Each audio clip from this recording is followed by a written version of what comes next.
আসসালামু আলাইকুম প্রিয় দর্শক শ্রোতা, আশা করি সকলেই ভালো আছেন।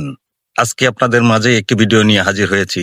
এখানে আপনারা জানতে পারবেন যে আপনারা যে ইন্টারনেট বিল অর্থাৎ ওয়াইফাই আপনি কিভাবে নিজেই বিকাশ দিয়ে রিচার্জ করবেন বা আপনার ওয়াইফাই আপনি নিজেই রিচার্জ করতে পারবেন।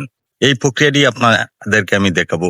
তো কিভাবে আপনি বিকাশ থেকে আপনার ওয়াইফাই বিল রিচার্জ করবেন, এই প্রক্রিয়াটি এই ভিডিওতে তুলে ধরা হলো।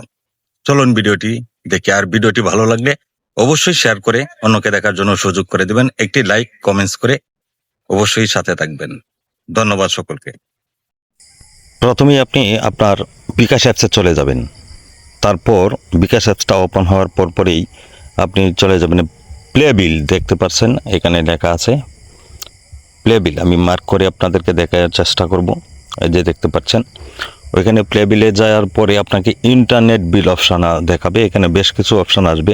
এই পেজটিতে আপনি ইন্টারনেট অপশানে চলে যাবেন। তারপরে এখানে অসংখ্য ইন্টারনেট যে কোম্পানি অর্থাৎ ওয়াইফাইয়ের যে কোম্পানিগুলো আছে, এখানে অসংখ্য কোম্পানির আইডি এখানে দেওয়া আছে।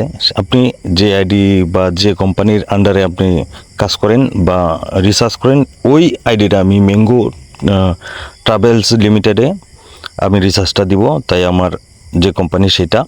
তারপরে আপনার আইডি এখানে হচ্ছে যে আপনার যে একটা আইডি নাম্বার আছে, সেই আইডি নাম্বারটা লিখে দিবেন। তারপরে মাসটা সিলেক্ট করে দিবেন, যে মাসে আপনি রিচার্জটা দিবেন। তারপর আপনি এই যে দেখেন, এখানে আপনার যে পরিমাণ রিচার্জ আপনি করবেন, এই পরিমাণটা আপনার অটোমেটিক চলে আসবে। যদি আপনার 500 থাকে, 800 থাকে, 1000 থাকে, এরকম।